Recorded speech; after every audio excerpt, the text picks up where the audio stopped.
Antes de empezar esta historia tan impactante, cuéntame en los comentarios, ¿desde qué ciudad y país me estás viendo? Tal vez tu comentario inspire la próxima historia en tu honor, y te mande un abrazo con tu nombre en el siguiente video.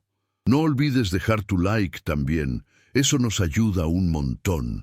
El motor de la vieja camioneta Ford se quejó por última vez antes de silenciarse, un estertor metálico que pareció resonar en la inmensidad del desierto de Sonora.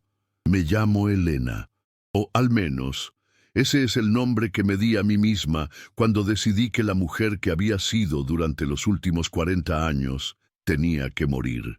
Morir para que yo pudiera nacer. El sol, una esfera de fuego líquido, se hundía en el horizonte, pintando el cielo con brochazos de naranja, púrpura y un rojo tan intenso que parecía una herida abierta. El aire, que durante el día había sido un horno, comenzaba a enfriarse, trayendo consigo el aroma seco del polvo y la creosota. Me estacioné junto a las bombas de gasolina oxidadas de lo que alguna vez fue un Pemex, un fantasma de concreto y metal en medio de la nada. Las ventanas estaban rotas, los logos descoloridos por décadas de un sol implacable. Era el lugar perfecto para desaparecer, al menos por una noche. Apoyé la cabeza en el volante desgastado, el plástico pegajoso contra mi frente sudorosa. El cansancio era un animal pesado sentado sobre mi pecho, un peso que iba más allá de las casi 18 horas de manejo ininterrumpido. Era el peso de una vida de decisiones equivocadas, de silencios cómplices y de un lujo que había resultado ser la jaula más hermosa y cruel de todas. Cerré los ojos y la imagen de Ricardo apareció, nítida y terrible. Su sonrisa, esa que las revistas de sociales describían como carismática, pero que yo conocía como el preludio de una tormenta. Sus ojos, oscuros y calculadores, capaces de despojarte de tu voluntad con una sola mirada. Ricardo Vargas, el magnate, el filántropo, mi esposo, el hombre del que huía. Mi plan, si es que a esa serie de actos desesperados se le podía llamar plan, era simple: conducir hacia el norte, cruzar la frontera por algún punto poroso y perderme en la inmensidad de Arizona o Nuevo México. Empezar de cero. Una locura a mis 62 años, lo sé. Pero la alternativa era quedarme en aquella mansión de las lomas, un mausoleo dorado donde cada objeto, desde los jarrones de la dinastía Ming hasta mis propios bolsos Chanel apilados en el vestidor, era un recordatorio de mi prisión. Ricardo no me golpeaba. No necesitaba hacerlo. Su control era más sutil, más profundo. Era financiero, psicológico. Había empezado poco a poco, hace décadas. Primero fueron sugerencias sobre mis amistades. Luego el consejo de que dejara mi trabajo como curadora de arte porque una mujer de mi posición no necesitaba trabajar. Finalmente, el control total sobre cada centavo. Mis tarjetas de crédito estaban a su nombre. Mis cuentas bancarias congeladas el día que descubrió mi intento de fuga. «Eres mía, Elena», me había dicho esa última mañana. Su voz un susurro helado mientras yo fingía dormir. «Tu mundo empieza y termina conmigo». Pero se equivocaba. Mi mundo estaba a punto de empezar en una gasolinera abandonada en medio del desierto. Llevaba conmigo apenas unos miles de pesos en efectivo, el viejo reloj de mi padre y una determinación forjada en el fuego de la humillación. No era mucho, pero era mío. El sueño me venció como una marea. No fue un sueño reparador, sino uno lleno de sombras y susurros, de puertas que se cerraban y de la risa fría de Ricardo resonando en pasillos interminables. Desperté sobresaltada. La noche era total. Un manto de tinta salpicado por el brillo lejano de las estrellas. El silencio era tan profundo que dolía, y entonces lo oí. Toc, toc, toc. Un sonido sordo, rítmico, insistente. No venía de la ventana ni de la puerta. Venía de la parte trasera de la camioneta, de la caja cubierta por una lona polvorienta. El corazón me dio un vuelco tan violento que me robó el aliento. Me quedé inmóvil, cada músculo tenso. ¿Sería uno de los hombres de Ricardo? ¿Me habrían seguido? Imposible. Había sido demasiado cuidadosa. Cambié de auto 3 veces. Pagué todo en efectivo. Me moví por carreteras secundarias que ni siquiera aparecían en los mapas modernos. Toc, toc, toc. De nuevo. Más fuerte esta vez. Con una urgencia que me erizó la piel. Mi mente, presa del pánico, barajó todas las posibilidades, cada una más aterradora que la anterior. Un animal, un polizón desesperado, o algo peor. El miedo es un consejero terrible, pero la parálisis es la muerte. Recordé una frase de mi abuela, una mujer dura, forjada en el campo de Jalisco. Mija, al miedo no se le huye, se le mira a los ojos y se le pregunta qué quiere. Con un temblor que sacudía todo mi cuerpo, giré la llave en el encendido. Nada, silencio. Volví a intentarlo. El motor tosió débilmente y murió. La batería se había agotado. Estaba varada, sola, con algo o alguien golpeando desde la parte de atrás. Toc, toc, toc. Ya no era un golpeteo. Eran golpes, desesperados, acompañados de un gemido ahogado, casi inaudible. Era una voz joven, una voz de mujer. La certeza me golpeó con la fuerza de una revelación. No era una amenaza, era una petición de ayuda. El instinto, esa fuerza primigenia que había ignorado durante tanto tiempo, se apoderó de mí. La Elena de la mansión de las Lomas se habría quedado paralizada, habría llamado a seguridad, habría esperado a que alguien más resolviera el problema. Pero esa Elena estaba muerta. La nueva Elena, la que nació del polvo del desierto, tomó la linterna de la guantera, respiró hondo y abrió la puerta de la camioneta. El aire frío de la noche fue como una bofetada que me devolvió a la realidad. La luz de la luna apenas iluminaba la silueta de la camioneta y la lona que cubría la caja. Cada paso que daba sobre la grava sonaba como una explosión en el silencio sepulcral. Mi mano temblaba tanto que el haz de luz de la linterna dibujaba círculos erráticos en el suelo. ¿Hay alguien ahí?, pregunté. Mi voz un graznido ronco que apenas reconocí como mío. Como respuesta, los golpes se intensificaron, frenéticos. «¡Ayuda! Por favor, sácame de aquí! ¡No puedo respirar!». Era la voz de una niña o de una adolescente. Aterrada, me acerqué al borde de la caja y con un esfuerzo que me pareció sobrehumano, tiré de la esquina de la lona. Estaba atada con una cuerda vieja y reseca. Mis dedos, acostumbrados a la seda y al oro, se sentían torpes y débiles. Luché con el nudo, maldiciendo mi propia fragilidad. Finalmente cedió. Levanté la lona. El haz de la linterna barrió la oscuridad de la caja y se detuvo en un bulto acurrucado en la esquina más alejada. Era una figura pequeña, cubierta con una cobija raída. Lentamente la cobija se movió y un rostro pálido, sucio, con 2 ojos enormes y asustados, se asomó a la luz. Era una joven. No tendría más de 16 o 17 años. Su cabello oscuro estaba enmarañado y pegado a su frente por el sudor.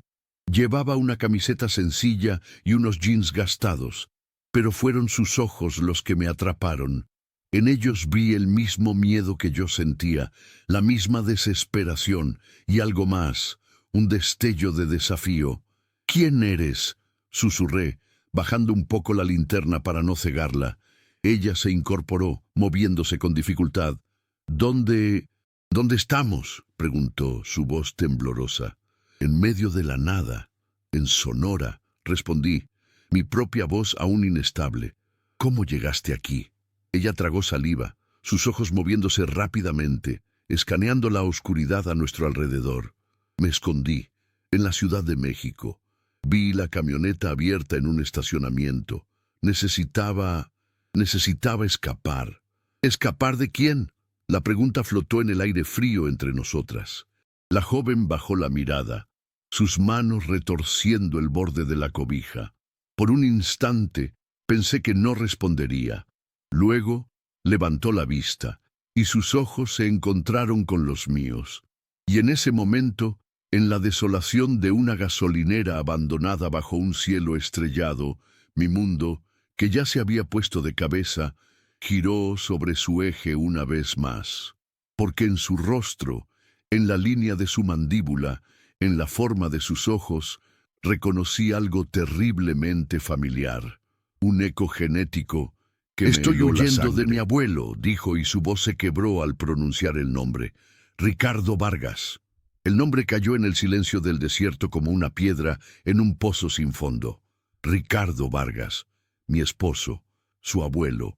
La conexión era tan improbable, tan monstruosamente absurda, que mi primera reacción fue una risa seca, un sonido áspero que se rompió en mi garganta. Pero la seriedad en el rostro de la joven, la absoluta certeza en sus ojos, borró cualquier atisbo de incredulidad. Me senté en el borde de la caja de la camioneta, la linterna temblando en mi mano. Las piezas de un rompecabezas que no sabía que existía comenzaron a encajar en mi mente con una claridad dolorosa. Ricardo siempre había sido un hombre de secretos, de compartimentos estancos en su vida. Había hablado vagamente de una hija de una relación anterior, mucho antes de conocerme, una hija con la que, según él, había perdido todo contacto. Una decepción, la había llamado una vez, con una frialdad que en su momento me pareció simple desapego, pero que ahora adquiría un matiz siniestro. Tu madre era... No pude terminar la frase. Liliana Vargas, completó la joven. Murió hace 2 años. Desde entonces vivo con él, o vivía. Liliana. El nombre me sonaba. Lo había visto en algunos papeles viejos, en un testamento temprano que Ricardo me había mostrado por alguna razón, antes de consolidar todo su poder y reescribir su vida y la de quienes lo rodeaban. La joven se llamaba Sofía. Me lo dijo mientras compartíamos la única botella de agua que me quedaba, pasándola de mano en mano como si fuera un cáliz sagrado. Me contó su historia en susurros apresurados, como si temiera que las paredes de la gasolinera en ruinas tuvieran oídos. Su vida con Ricardo no era una jaula dorada como la mía, sino una de hierro oxidado. Él la controlaba, no con lujos, sino con la amenaza constante de enviarla a un internado en Suiza, uno de esos lugares para chicas problema, como él decía. Controlaba sus amistades, sus estudios, su futuro. La estaba moldeando para un propósito que ella no entendía del todo, pero que le provocaba un pavor visceral. La gota que derramó el vaso fue un contrato de matrimonio. Ricardo le había presentado a un hombre de negocios, un socio ruso casi 40 años mayor que ella. «Es un buen partido, Sofía. Asegurará el futuro de la familia», le había dicho Ricardo, con la misma sonrisa con la que me había convencido de dejar mi carrera. Sofía, a diferencia de mí en mi juventud, vio la trampa, vio la venta y decidió huir. Se había enterado por uno de los empleados de la casa que yo me había ido, que había abandonado a su abuelo. En un acto de desesperación y de una extraña e intuitiva fe, decidió que su única esperanza era seguirme. No sabía a dónde iba yo, ni por qué. Solo sabía que yo también había escapado del mismo monstruo.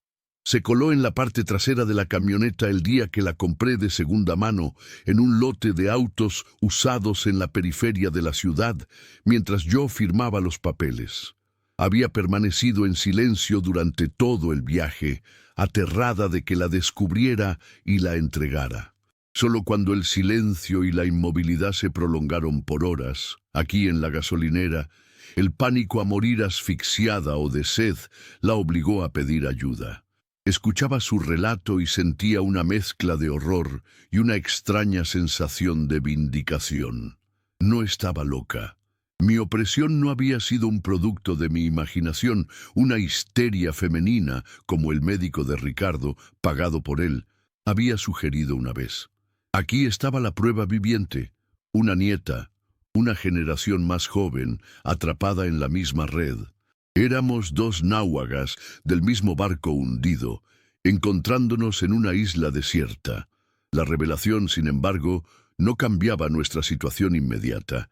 Estábamos varadas, sin batería, con poco dinero y un enemigo en común que sin duda ya habría desplegado todos sus recursos para encontrarnos.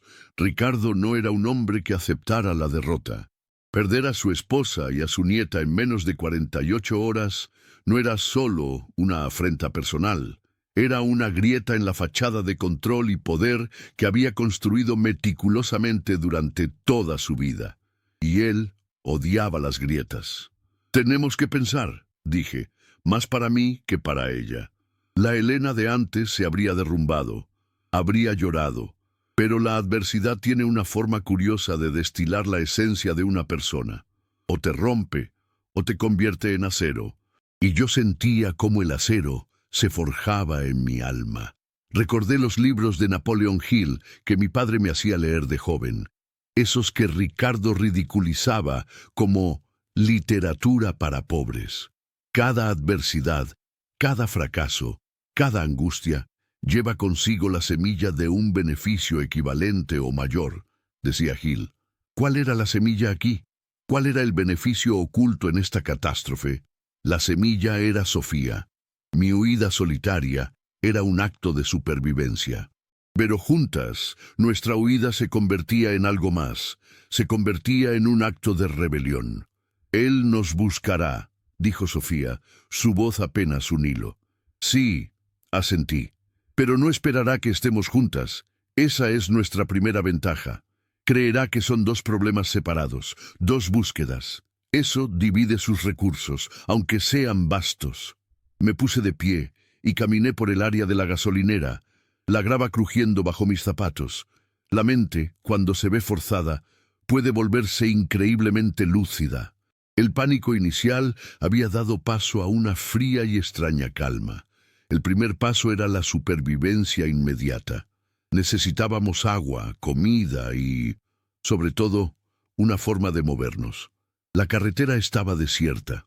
No pasaría un alma por aquí hasta el amanecer, si acaso, y no podíamos arriesgarnos a que quien pasara fuera la persona equivocada. «Revisa la camioneta», le dije a Sofía, mi voz adquiriendo un tono de autoridad que me sorprendió a mí misma. «Busca cualquier cosa útil. Herramientas, cables, algo de comida que pude haber olvidado. Yo buscaré en la tienda». Sofía asintió, sus ojos grandes fijos en mí. Por primera vez desde que la encontré, vi en ellos algo más que miedo. Vi una chispa de esperanza. Entré en la tienda abandonada. La puerta colgaba de una bisagra gimiendo con la brisa nocturna. Adentro, el aire era viciado y olía a moho y a tiempo estancado. Los estantes estaban vacíos, cubiertos de una gruesa capa de polvo. Detrás del mostrador, encontré lo que buscaba. Una vieja caja de herramientas oxidada. Dentro, entre arañas y herrumbre, había un juego de llaves inglesas, un destornillador y, milagrosamente, un par de cables pasacorriente. No tenía idea de si funcionarían o si siquiera sabría cómo usarlos, pero eran una posibilidad. También encontré un botiquín de primeros auxilios, casi vacío, pero con algunas vendas y antiséptico. Regresé a la camioneta. Sofía había logrado encontrar una botella de agua medio llena que había rodado debajo del asiento y una bolsa de nueces que yo había comprado y olvidado. No era un banquete, pero nos mantendría en pie. «Bien», dije, mostrando los cables como si fueran un trofeo. «Ahora el problema es que necesitamos otro auto para pasar corriente». Nos quedamos en silencio, mirando la carretera vacía que se extendía en ambas direcciones como una cinta negra e infinita. La solución parecía tan lejana como la estrella más distante. Fue Sofía quien rompió el silencio. «La batería no está muerta», dijo en voz baja. «¿Qué?». Cuando me escondí, lo escuché quejarse con el vendedor. Le dijo que le estaba vendiendo un cacharro con la batería fallando. Dijo que a veces no arranca, pero que si la dejas descansar un rato, a veces vuelve a tener algo de carga, lo suficiente para un intento. Era una posibilidad remota, una pajita en un huracán, pero era todo lo que teníamos. Decidimos esperar, esperar y planear. Nos sentamos en la caja de la camioneta, envueltas en la cobija raída, la inmensidad del cielo nocturno sobre nosotras. Le hablé de mi plan original de cruzar la frontera. Es un error, dijo ella con una seguridad sorprendente. ¿Por qué? Porque es lo que él esperaría. Él piensa que todos los problemas se resuelven huyendo a Estados Unidos. Es su mentalidad. Buscará en los cruces fronterizos, alertará a sus contactos allá. Nos estará esperando. Tenía razón. Era una lógica impecable. Estaba pensando un paso por delante del enemigo. Entonces, ¿qué sugieres? Le pregunté, genuinamente curiosa por la mente de esta joven que, en cuestión de horas, había pasado de ser una polizona a una estratega. Hacemos lo contrario, dijo ella, sus ojos brillando con una nueva intensidad. No vamos hacia el norte, vamos hacia el sur o hacia el este. Nos adentramos más en México, a un lugar donde él nunca pensaría buscarnos, un lugar que no asocie contigo con tu vida de lujos, ni conmigo, con la vida que él quería para mí. Su plan era audaz, era contraintuitivo, y por eso mismo era brillante. Ricardo me asociaba con Polanco, con San Diego, con los Hamptons, lugares donde el dinero habla. Nunca me buscaría en un pueblo perdido de la Sierra de Oaxaca o en una comunidad de pescadores en la costa de Michoacán. Hay un lugar, dije lentamente, una idea formándose en mi mente, un recuerdo de una vida anterior, una vida antes de Ricardo. Un viejo amigo de mi padre, un hombre al que Ricardo nunca conoció, porque lo despreciaba. Lo llamaba el abogado de pueblo. Se llama Javier. Vive en un pequeño pueblo en la Sierra de Chihuahua. Es un hombre honorable, de la vieja escuela. Si alguien puede ayudarnos, es él. El nombre y el lugar parecieron solidificar nuestro propósito. Ya no éramos solo fugitivas. Teníamos un destino, un santuario, un objetivo claro y definido. Como diría Hill, teníamos nuestro propósito definido principal. Esperamos un par de horas más, en un silencio tenso, cada una perdida en sus pensamientos. De vez en cuando, nuestros ojos se encontraban en la oscuridad, y en esa mirada compartida se forjaba una alianza inquebrantable. Éramos familia, una familia extraña, rota, nacida de la desesperación, pero familia, al fin y al cabo. «Es hora», dije finalmente cuando la luna había comenzado su descenso. Me deslicé del asiento del conductor y abrí el capó. Sofía me alumbraba con la linterna. Mis conocimientos de mecánica eran nulos, pero la necesidad es la madre de la invención. Recordé vagamente a mi padre trabajando en su auto los fines de semana. Toqué los terminales de la batería, los limpié del polvo y el óxido con un trapo. Los apreté con la llave inglesa. Era un tiro en la oscuridad. Regresé al asiento, mi corazón latiendo con una mezcla de esperanza y temor. Sofía se asomó por la ventana del pasajero, conteniendo la respiración. Giré la llave. El motor emitió un gemido débil, luego otro, y entonces, con un rugido que sonó como el coro más glorioso, la camioneta cobró vida. El sonido de ese motor destartalado fue el sonido de la libertad. Sofía y yo nos miramos, y una sonrisa, la primera sonrisa genuina en días, se dibujó en nuestros rostros. No perdimos un segundo. Me puse al volante, Sofía a mi lado, y salimos de la gasolinera abandonada, dejando atrás el fantasma de nuestra desesperación. Mientras nos alejábamos, vi el letrero oxidado de Pemex encogerse en el espejo retrovisor hasta desaparecer. No éramos las mismas mujeres que habían llegado a ese lugar. El desierto nos había puesto a prueba y nos había transformado. Ahora éramos un equipo y teníamos un plan. El sol de la mañana nos encontró en una carretera secundaria que serpenteaba a través de las estribaciones de la Sierra Madre Occidental. El paisaje había cambiado drásticamente.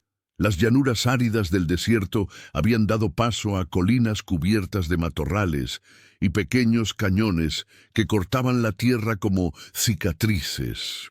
El aire era más fresco y el rugido constante del motor de la Ford se había convertido en una especie de mantra, un latido que nos impulsaba hacia adelante, hacia nuestro incierto santuario. Sofía dormía en el asiento del copiloto, su cabeza apoyada contra la ventana, una imagen de agotamiento y frágil inocencia. Verla así me llenaba de una feroz ternura protectora, un sentimiento que creía perdido para siempre. Yo no había sido madre. Ricardo y yo nunca tuvimos hijos. Él decía que su legado ya estaba asegurado con su imperio, y en aquel entonces con su hija Liliana. Ahora entendía la verdad. No quería compartir la atención ni el control con nadie más. Un hijo habría sido un competidor. Sofía era mi segunda oportunidad, una oportunidad que la vida me había arrojado de la forma más extraña e inesperada. Mi mente, sin embargo, no descansaba. Con cada kilómetro que nos alejábamos de Sonora, la euforia inicial de nuestra huida exitosa daba paso a una fría y pragmática evaluación de nuestra situación. El dinero, ese era nuestro talón de Aquiles. Los pocos miles de pesos que había logrado sacar de la casa se estaban evaporando a un ritmo alarmante con cada tanque de gasolina que llenábamos. Ricardo, sin duda, habría bloqueado la única tarjeta de crédito que tenía, una American Express Black que él insistía en que llevara para emergencias, una ironía cruel dadas las circunstancias. La había dejado cortada en pedazos en el fondo de un bote de basura en la Ciudad de México. Era un símbolo, un pequeño acto de rebelión, pero ahora lamentaba no tener ese recurso, por riesgoso que fuera. Necesitábamos un plan financiero, y rápido. Mi mirada se posó en mi muñeca izquierda.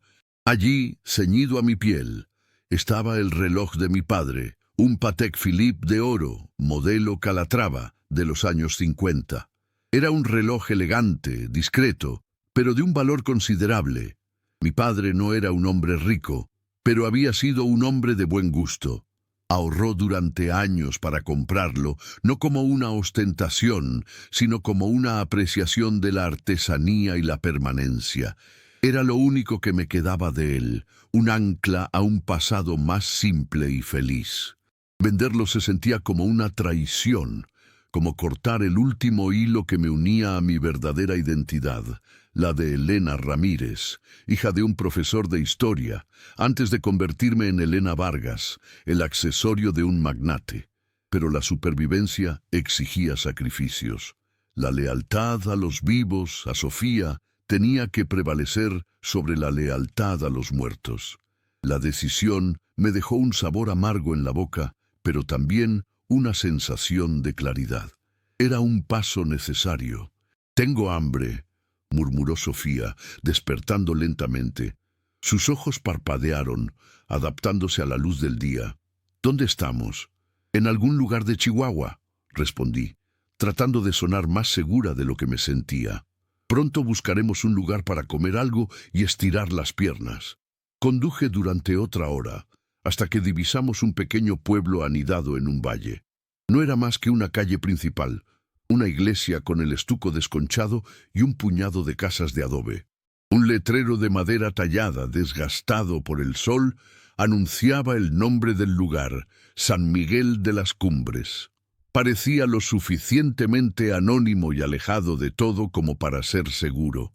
Encontramos una pequeña fonda que olía a café recién hecho y a tortillas de maíz. El lugar era humilde, con mesas de plástico y un calendario de una llantera colgado en la pared, pero estaba limpio, y la mujer que nos atendió nos sonrió con genuina calidez. Pedimos machaca con huevo y frijoles y comimos en un silencio voraz. Era la comida más deliciosa que había probado en años, quizás porque estaba sazonada con el sabor de la libertad. Mientras comíamos, observé a la gente del pueblo, hombres con sombreros de vaquero, mujeres con rebozos, niños que corrían y reían en la plaza. Había una sensación de comunidad, de vidas entrelazadas, tan diferente del aislamiento competitivo de la alta sociedad de la Ciudad de México. Era un mundo que Ricardo despreciaba, y por eso mismo un mundo en el que podíamos estar a salvo. Después de comer, puse mi plan en acción. ¿Ves esa casa de empeño al otro lado de la calle?, le dije a Sofía en voz baja. Ella asintió. Necesito que me hagas un favor. Entra tú primero. Pregunta por cualquier cosa, un anillo, unos aretes.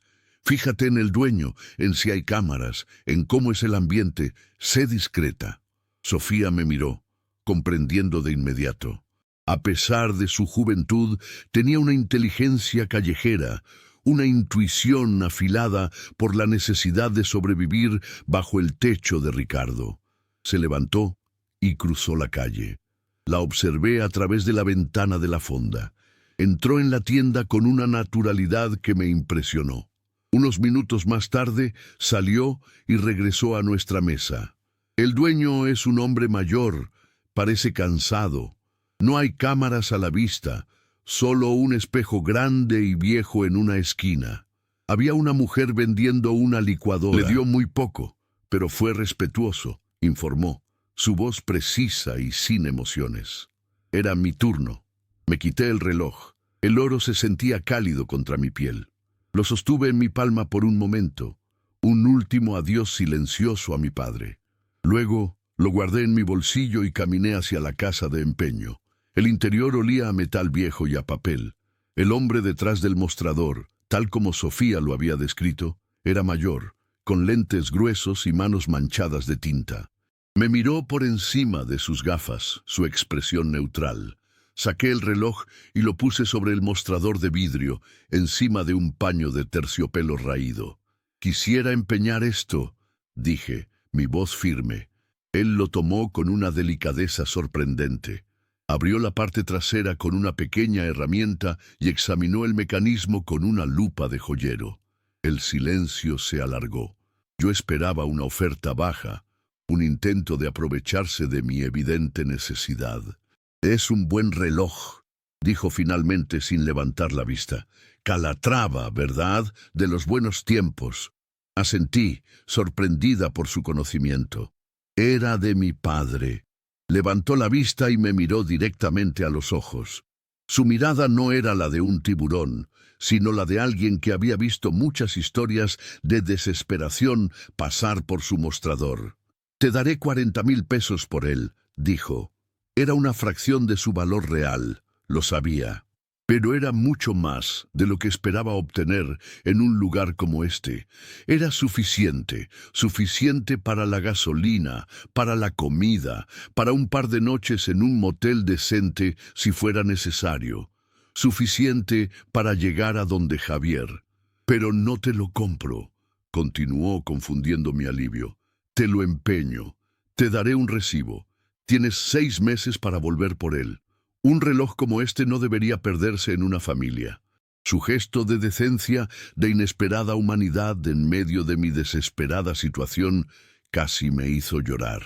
Contuve las lágrimas, asentí y acepté el trato. Me dio un fajo de billetes y un pequeño recibo de papel carbón. Al salir de la tienda, la luz del sol me pareció más brillante. El dinero en mi bolso se sentía como una armadura. Regresé a la fonda, donde Sofía me esperaba con ansiedad. Le mostré el dinero y su rostro se iluminó con un alivio palpable. «Lo lograste», susurró. «Lo logramos», la corregí. «Somos un equipo».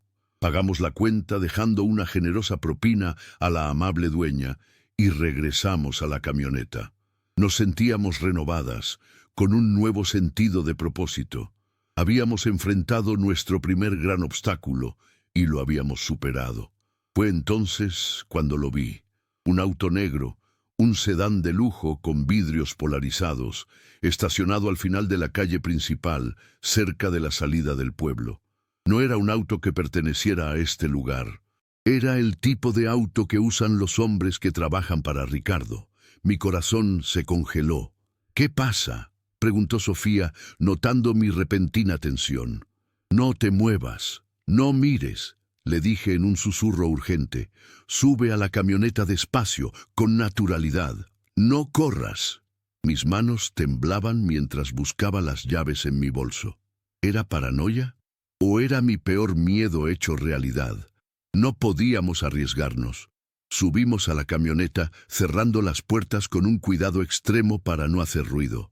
Encendí el motor, rezando para que la batería no decidiera fallar en este preciso momento. Arrancó. Puse la camioneta en marcha y conduje lentamente por la calle principal, alejándome del auto negro. No me atreví a mirar por el espejo retrovisor. «Mira tú», le ordené a Sofía, disimuladamente. Ella giró un poco la cabeza. «Se está moviendo. Nos está siguiendo». La adrenalina inundó mi sistema, aguda y eléctrica. El miedo que había mantenido a raya regresó con una fuerza abrumadora. Nos habían encontrado. A pesar de todas mis precauciones, a pesar del plan de Sofía, nos habían encontrado. El camino de tierra para salir del pueblo se bifurcaba más adelante. Una ruta llevaba de regreso a la carretera principal. La otra se adentraba más en las colinas, un camino sin pavimentar que parecía llevar a la nada. Tomé una decisión en una fracción de segundo. Di un volantazo y me metí por el camino de tierra, levantando una nube de polvo. La camioneta se sacudió violentamente sobre el terreno irregular. El auto negro nos siguió sin dudarlo. Era más rápido, más potente. Nos alcanzaría en cuestión de minutos en este terreno. Mi mente corría a 1000 por hora. No podíamos ganarles en velocidad. Teníamos que ser más listos. El camino serpenteaba y por un breve instante una colina nos ocultó de su vista. «Ahora», le grité a Sofía, «busca algo en la caja, una cuerda, una lona, lo que sea». Mientras yo luchaba por mantener el control del volante, ella se las arregló para trepar por la ventanilla trasera hacia la caja de la camioneta. Era arriesgado, increíblemente peligroso, pero no teníamos otra opción. Unos segundos después, regresó, pálida y sin aliento, con la vieja lona polvorienta en sus manos. «En el siguiente recodo», le indiqué. «Cuando no nos vean, la tiras». Al doblar en una curva cerrada, con la camioneta casi de lado, Sofía arrojó la lona por la ventana. Se desplegó en el aire y cayó en medio del estrecho camino. Aceleré y al mirar por el retrovisor, vi al auto negro doblar la esquina. El conductor, sorprendido por el obstáculo repentino, frenó bruscamente. El auto patinó en la tierra suelta, giró y se estrelló contra una formación rocosa al costado del camino. No me detuve a mirar. Seguí acelerando, adentrándome más y más en el laberinto de colinas, el corazón martilleando contra mis costillas. No sabía a dónde nos llevaba ese camino, pero por ahora nos había salvado la vida. El camino de tierra era un castigo. Durante horas, la camioneta se sacudió y protestó, avanzando a duras penas por un terreno que parecía diseñado para romper ejes y voluntades. El sol comenzó a descender de nuevo, tiñendo el cielo de tonos anaranjados y sangrientos, un recordatorio del tiempo que se agotaba. El alivio inicial de haber escapado del sedán negro se había disipado, reemplazado por una nueva y creciente ansiedad. Estábamos perdidas. El camino no parecía llevar a ninguna parte, simplemente se adentraba más y más en una geografía salvaje y desolada de cañones y mesetas. El indicador de la gasolina, que por la mañana nos había parecido una promesa de libertad, ahora se acercaba peligrosamente al vacío. Sofía y yo no habíamos hablado mucho desde nuestro escape. El shock y la adrenalina nos habían dejado en un estado de silencio tenso. El miedo era una presencia física en el pequeño habitáculo de la camioneta, un tercer pasajero frío y pesado. Sabíamos que el auto estrellado no era el final, sino el principio. Era la confirmación de que Ricardo estaba sobre nosotras, que su red era tan vasta y eficiente como temíamos. Probablemente el conductor ya había comunicado nuestra dirección. Y en algún lugar, otros se estaban movilizando. La oscuridad cayó rápidamente en la sierra y con ella el frío. Finalmente, el motor de la camioneta tosió, farfulló y se silenció. Esta vez No era la batería, era la gasolina.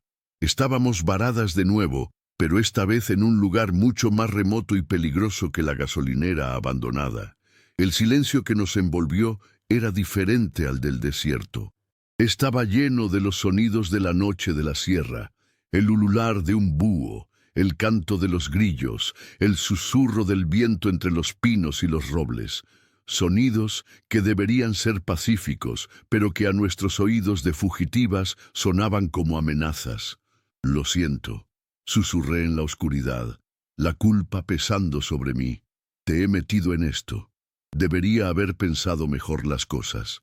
Sofía, que había estado mirando por la ventana hacia la nada, se volvió hacia mí. En la penumbra apenas podía distinguir sus facciones, pero su voz era clara y firme, desprovista de cualquier rastro de autocompasión. «No te disculpes, Elena, tú no me metiste en esto. Ricardo nos metió en esto, y saldremos de esto, juntas». Su madurez, su resiliencia seguían asombrándome. En muchos sentidos, ella era más fuerte que yo. No había sido ablandada por décadas de una vida fácil y protegida. Su espíritu no había sido anestesiado por el lujo. Era una luchadora nata. Nos acurrucamos juntas en el asiento delantero para darnos calor, usando la vieja cobija que se había convertido en nuestro único hogar tangible. El hambre roía nuestras entrañas. La bolsa de nueces estaba vacía y la última botella de agua también. La conversación fluyó entonces no sobre nuestros miedos, sino sobre nuestros pasados, como si al compartir nuestras historias pudiéramos encontrar la fuerza para forjar un futuro. Le hablé de mi vida antes de Ricardo, de mi pasión por el arte, de mi trabajo en el museo, de los sueños que tenía de dirigir mi propia galería. Le hablé de mi padre y de sus libros, de las lecciones sobre estoicismo y perseverancia que intentó inculcarme, lecciones que yo había olvidado en el brillo cegador del mundo de Ricardo. Le confesé cómo me había dejado deslumbrar por su poder, por su atención, por la promesa de una vida sin preocupaciones. No era amor, lo sé ahora, le dije, mi voz quebrada. Era una transacción. Yo le daba juventud, belleza y una fachada de respetabilidad. Él me daba una jaula de oro, y yo entré voluntariamente. Sofía escuchaba en silencio.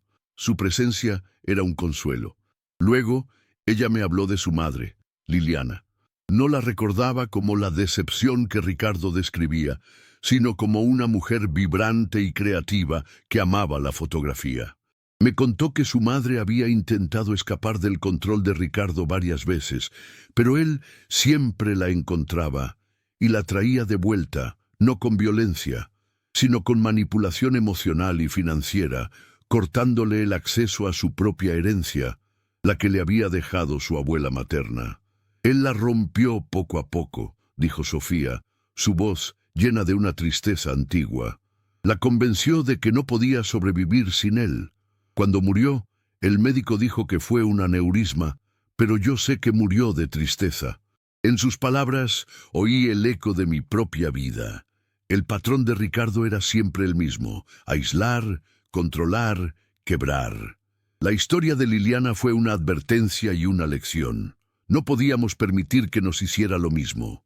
El agotamiento y el hambre finalmente nos vencieron y caímos en un sueño inquieto. Desperté con los primeros rayos de luz filtrándose a través del parabrisas. El aire de la mañana era gélido. Nuestros cuerpos estaban entumecidos y doloridos. Pero con la luz del día también llegó una pequeña chispa de esperanza. A lo lejos, ascendiendo desde un pequeño valle que no habíamos podido ver en la oscuridad, había una delgada columna de humo. Humo significaba fuego. Fuego significaba gente. «Mira», le dije a Sofía señalando con un dedo tembloroso. Sus ojos se abrieron de par en par. La decisión fue unánime y silenciosa.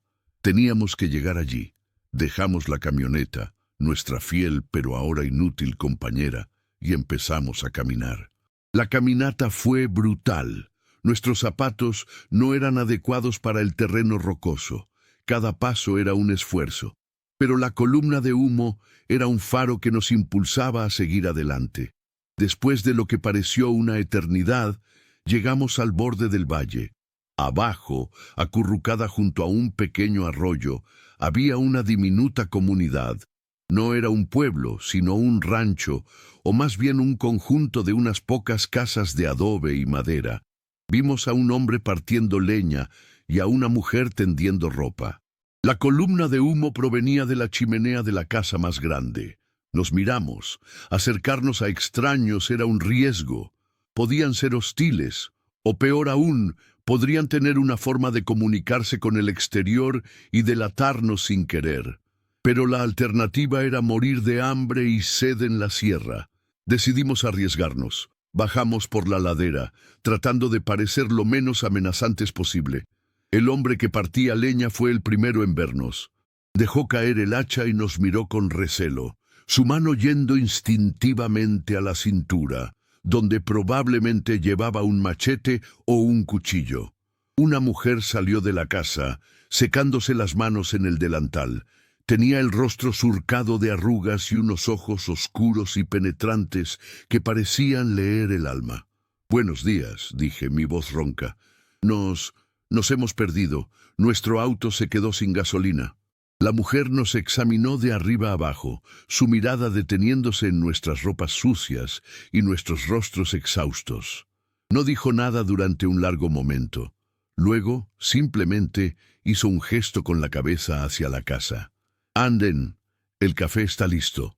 Esa simple invitación fue como una amnistía. Entramos en la casa. El interior era humilde, pero inmaculadamente limpio. Olía a leña quemada, a café y a tortillas frescas. La mujer, que se llamaba Inés, nos sirvió 2 tazas de café caliente y un plato de frijoles con queso fresco y tortillas. Comimos como si no hubiéramos visto comida en semanas, lo cual no estaba lejos de la verdad. Inés y su esposo, Mateo, no nos hicieron preguntas. Simplemente nos observaron con una sabiduría tranquila y ancestral. Sabían que no éramos turistas perdidas. Sabían que nuestra historia era más complicada. Pero en su código de hospitalidad de la sierra, las preguntas no eran necesarias. La ayuda se daba sin más. Pasamos el día allí, recuperando nuestras fuerzas. Sofía, que había crecido en la ciudad, estaba fascinada con el rancho. Ayudó a Inés a alimentar a las gallinas y a recoger verduras de una pequeña huerta. Vi una luz en sus ojos que no había visto antes, una conexión con la tierra, con algo real y tangible. Yo hablé con Mateo. Le conté una versión editada de nuestra historia, que huíamos de una situación familiar difícil en la ciudad. Él asintió, como si fuera la cosa más natural del mundo. «La ciudad enferma el alma», dijo simplemente, mirando hacia las montañas que rodeaban su hogar. «Aquí, el aire es limpio». Por la tarde un joven llegó a caballo. Era su hijo, Elías. Trabajaba en un aserradero a unos 20 kilómetros de distancia, cerca de un pueblo más grande llamado Creel, que, según me dijo Mateo, tenía conexión por carretera. Vi nuestra oportunidad. Le ofrecí a Mateo una parte del dinero que había obtenido por el reloj de mi padre a cambio de que Elías nos llevara a Creel. Él se negó a aceptar el dinero. «La ayuda no se vende», dijo con una dignidad que me avergonzó, «pero mi hijo las llevará. Es peligroso para 2 mujeres solas andar por estos caminos». A la mañana siguiente nos despedimos de Inés y Mateo. Les di las gracias con una sinceridad que me brotaba del alma. Inés me abrazó y me susurró al oído: «Cuida a la niña. Es fuerte, pero el mundo es duro». Me dio una bolsa con comida para el camino: queso, tortillas y carne seca. Montamos a caballo detrás de Elías, adentrándonos de nuevo en la sierra. El viaje a Creel nos llevó casi todo el día. Mientras cabalgábamos, tuve tiempo para reflexionar. Nuestra estancia en el rancho de Inés y Mateo había sido más que un simple respiro. Había sido una lección, una lección sobre la verdadera riqueza que no se encuentra en cuentas bancarias ni en objetos de lujo, sino en la comunidad, la bondad y la autosuficiencia. Me recordó el concepto de la mente maestra de Napoleon Hill, la coordinación de conocimiento y esfuerzo, en un espíritu de armonía, entre dos o más personas, para el logro de un propósito definido. Sofía y yo éramos una mente maestra, pero Inés y Mateo, con su simple acto de bondad, se habían unido temporalmente a nuestra alianza, dándonos la fuerza para continuar. Llegamos a Creel al atardecer. Era un pueblo bullicioso, un centro para el turismo de la Barranca del Cobre. Había hoteles, restaurantes y, lo más importante, una estación de autobuses. Le dimos a Elías algo de dinero, esta vez insistiendo hasta que lo aceptó, no como pago, sino como un regalo para su familia. Nos vio comprar 2 boletos para un autobús que salía esa noche. El destino que elegimos fue deliberadamente ambiguo: Chihuahua capital.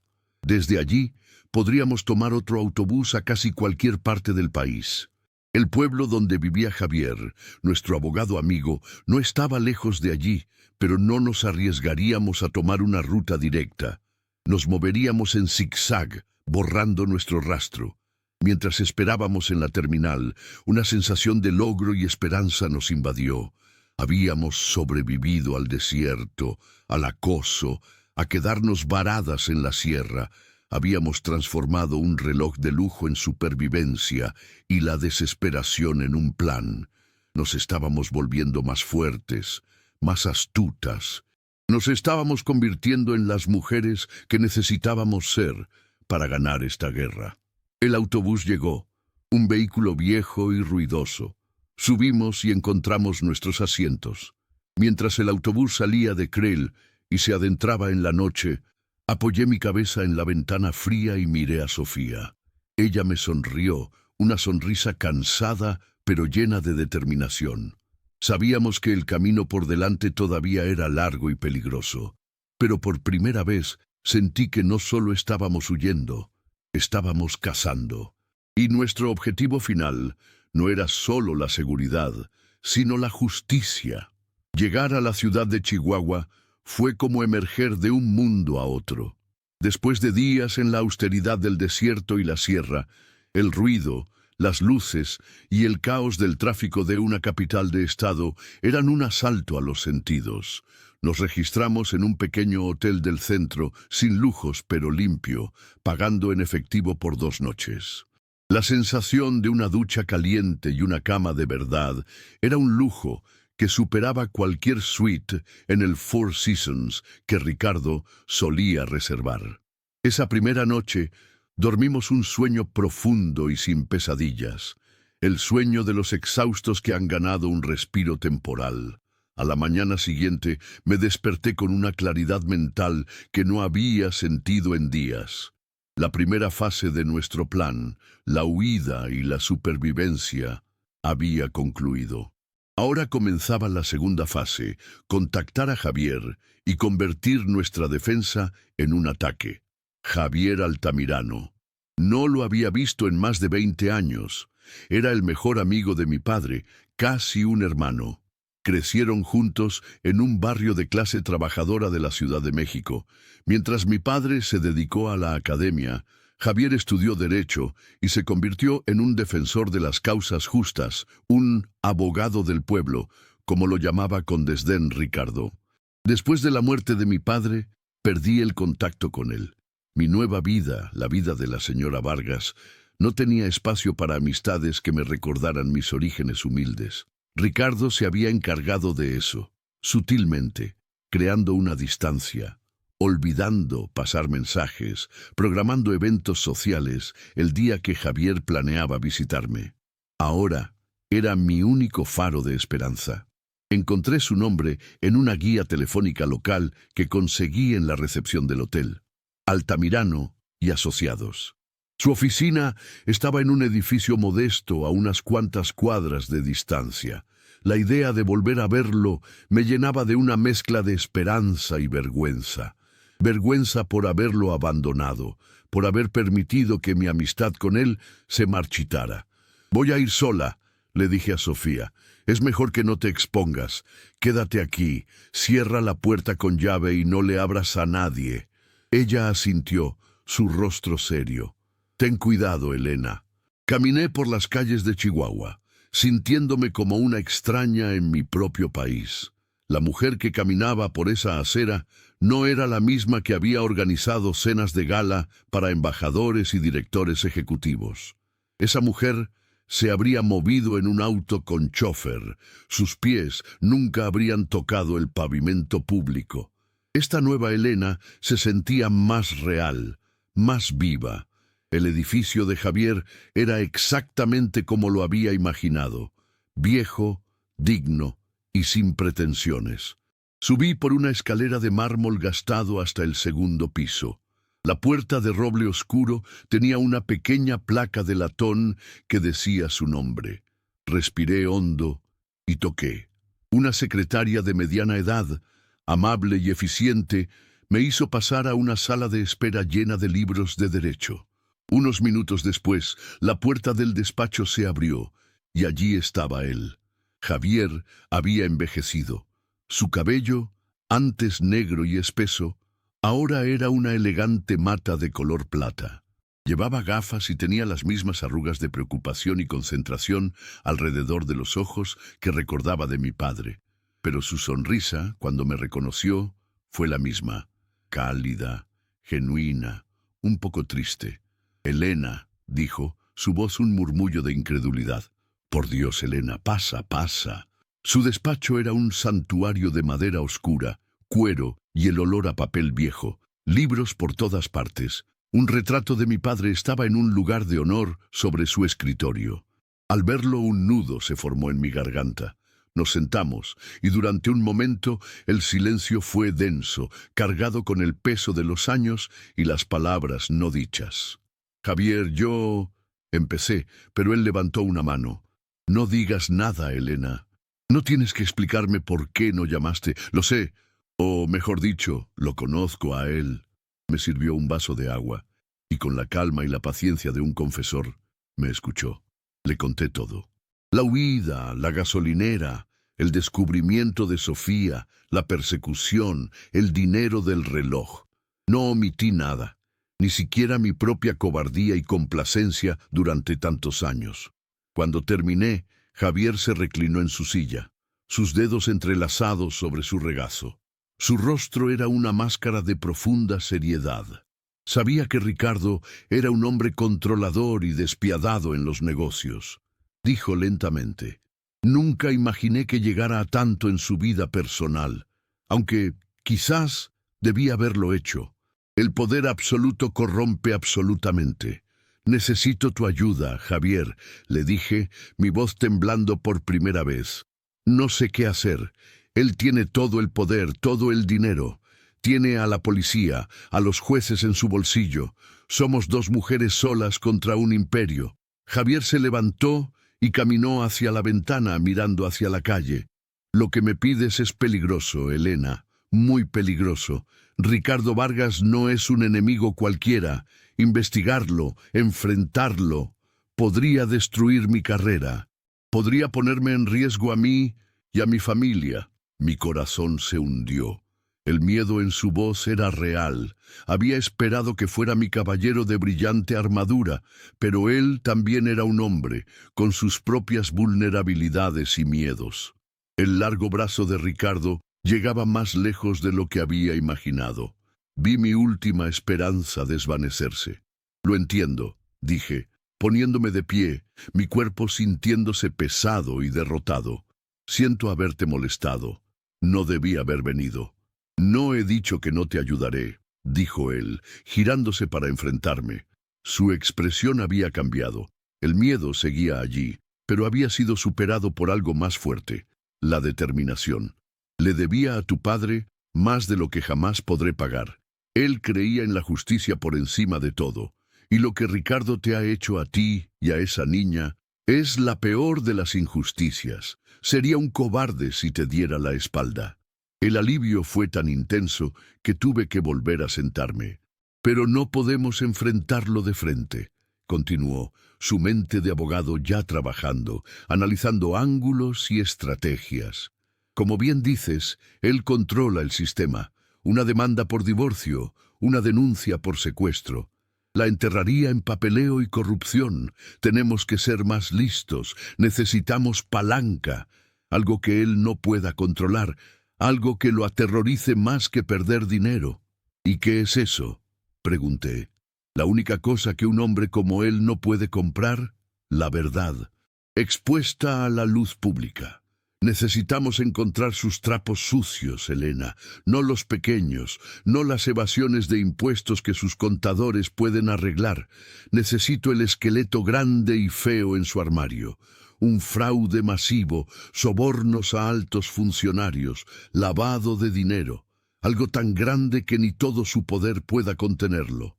El plan era aterrador y audaz. Significaba pasar de ser presas a ser cazadoras. Dejar de huir y empezar a investigar. ¿Pero cómo? No tenemos acceso a sus archivos, a sus computadoras, objeté. Tú no, dijo Javier, y una pequeña sonrisa se dibujó en sus labios. Pero tú eras su esposa. Viviste en esa casa durante décadas, y ahora tienes a su nieta contigo. Piensen, Elena, las dos. ¿No hay nada que hayan visto, oído? Una conversación extraña, un viaje inexplicable, un sótano cerrado con llave, un nombre que se repetía en susurros. Los tiranos, por muy cuidadosos que sean, siempre cometen errores. Se vuelven arrogantes, dejan pistas. Las palabras de Javier encendieron una chispa en mi mente. Comencé a repasar los años, los detalles, las pequeñas anomalías que había ignorado o descartado como excentricidades. Y entonces, un recuerdo flotó a la superficie, un recuerdo vago, pero persistente. Hay algo, dije lentamente. Hace unos años, Ricardo compró una hacienda vieja en las afueras de Cuernavaca. Decía que era una inversión, un lugar para relajarse los fines de semana. Pero apenas íbamos, y él a veces iba solo, por asuntos de trabajo. Había una habitación en particular, un viejo despacho, que siempre mantenía cerrado con llave. Ni siquiera el personal de limpieza podía entrar. Decía que guardaba documentos delicados. ¿Y nunca sentiste curiosidad?, preguntó Javier. En ese entonces, no, admití con vergüenza. Respetaba su privacidad. Creía que era lo correcto.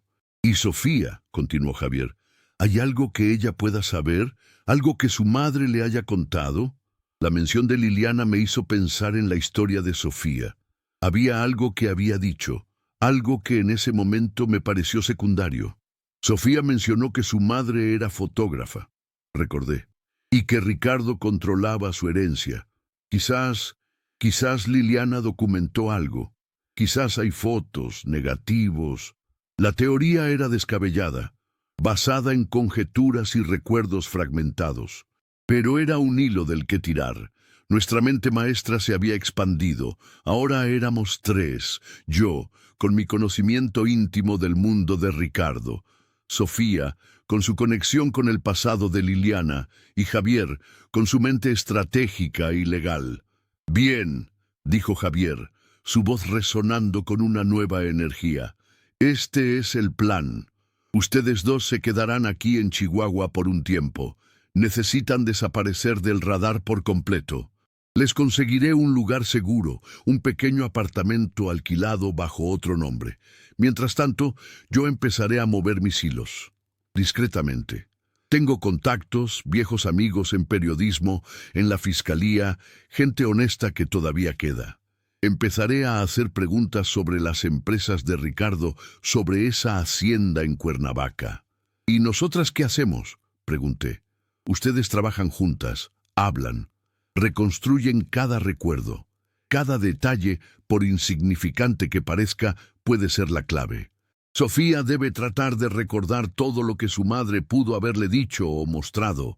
Tú, Elena, debes hacer un mapa mental de esa hacienda, de cada habitación, de cada posible escondite. Necesitamos crear un plano de ataque. Salí del despacho de Javier sintiéndome transformada. La desesperación había sido reemplazada por un propósito, el miedo por una fría determinación. Ya no éramos víctimas a la deriva, éramos un equipo con una misión. Regresé al hotel y le conté todo a Sofía. Mientras hablaba, vi cómo su rostro cambiaba. La incertidumbre en sus ojos fue reemplazada por una llama de lucha. La memoria de su madre, en lugar de ser solo una fuente de tristeza, se convirtió en un arma potencial. Esa noche, en la habitación del hotel, extendimos una hoja de papel en blanco sobre la mesa. Yo empecé a dibujar un plano de memoria de la hacienda de Cuernavaca. Sofía cerró los ojos y empezó a escarbar en sus recuerdos, buscando las historias y los secretos de Liliana. La guerra había comenzado, y por primera vez sentí que teníamos una oportunidad de ganarla. Las siguientes semanas en Chihuahua fueron como vivir en una especie de limbo. Javier nos instaló en un pequeño apartamento amueblado en un barrio tranquilo y de clase media, lejos del centro y de las miradas curiosas. El alquiler lo pagaba él en efectivo a través de un intermediario. Para el mundo exterior, éramos la señora Garza y su nieta, recién llegadas de Veracruz, para cuidar a un pariente enfermo. Era una vida anónima, monótona, un fuerte contraste con la constante adrenalina de nuestra huida. Pero esta quietud era necesaria. Era nuestro campo de entrenamiento. Durante el día nos convertíamos en investigadoras. Nuestra pequeña sala se transformó en un cuarto de guerra. Pegamos en la pared el plano que había dibujado de la hacienda de Cuernavaca, añadiendo detalles a medida que mi memoria se aclaraba. Yo me concentraba en la rutina de Ricardo, en sus hábitos, en sus debilidades. Recordé su obsesión por la seguridad, pero también su arrogancia. Creía que su sistema era infalible y esa creencia era potencialmente su mayor vulnerabilidad. Recordé que, a pesar de tener un sofisticado sistema de alarma en la hacienda, a menudo lo desactivaba en el despacho secreto porque le molestaba el parpadeo de una pequeña luz roja. Un detalle minúsculo que ahora parecía monumental. Sofía, por su parte, se sumergió en el pasado de su madre. Fue un proceso doloroso para ella. Reabrir heridas que apenas habían comenzado a cicatrizar. Hablamos durante horas, y poco a poco, los fragmentos de memoria comenzaron a formar un mosaico.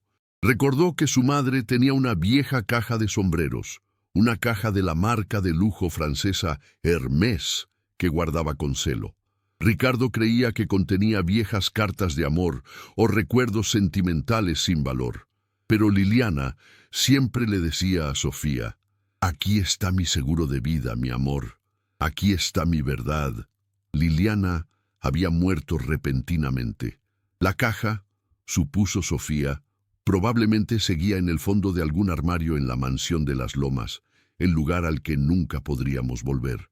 Era un callejón sin salida y la frustración nos golpeó con fuerza. Pero entonces Sofía recordó algo más. Un viaje que hizo con su madre a la hacienda de Cuernavaca, un par de años antes de su muerte. Ricardo no estaba. Habían ido solas. Mamá estaba extraña ese día, recordaba Sofía. Nerviosa, me pidió que la distrajera, que hiciera ruido en el jardín mientras ella entraba a la casa a buscar algo. Estuvo dentro mucho tiempo. Cuando salió, parecía asustada, pero también triunfante. ¿Entró en el despacho secreto?, pregunté, mi corazón acelerándose. No lo sé, pero después de eso me llevó a un pequeño pueblo cercano, a Tepoztlán. Fuimos a una vieja iglesia y ella encendió una vela. Luego fuimos a una pequeña tienda de artesanías. Habló mucho tiempo con el dueño, un hombre mayor. Le compró una pequeña caja de madera tallada, una de esas cajoneras con muchos compartimentos pequeños y secretos. La pista era tenue, casi etérea, pero era algo.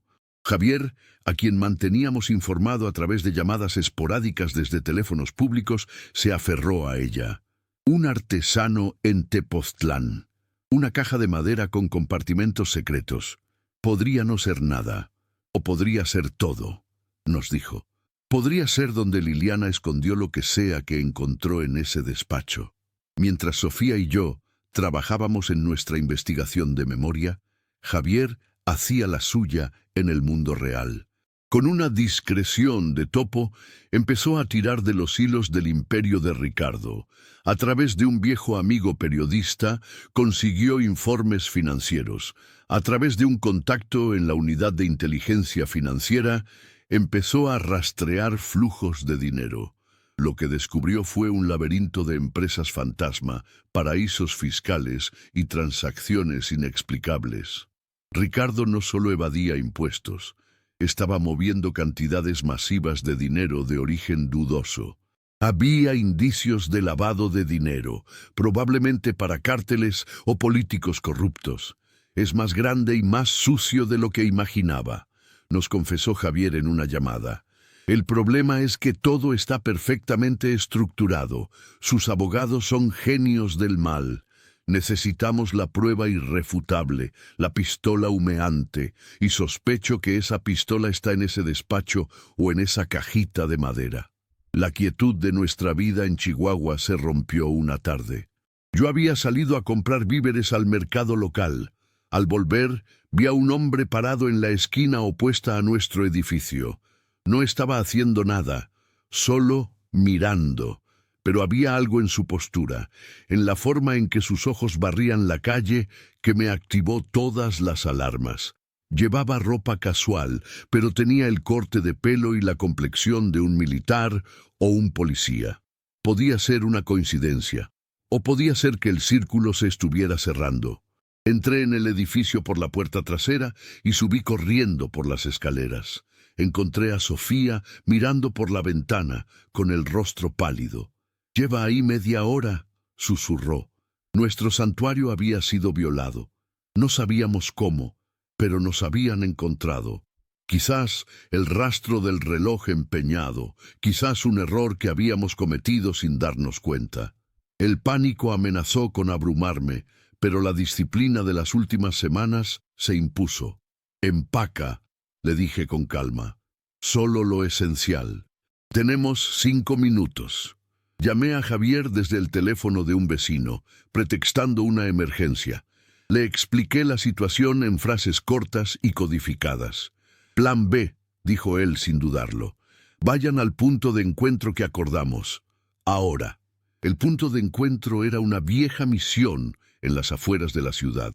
Salimos por la parte de atrás, saltando una tapia hacia un callejón. Corrimos sin mirar atrás.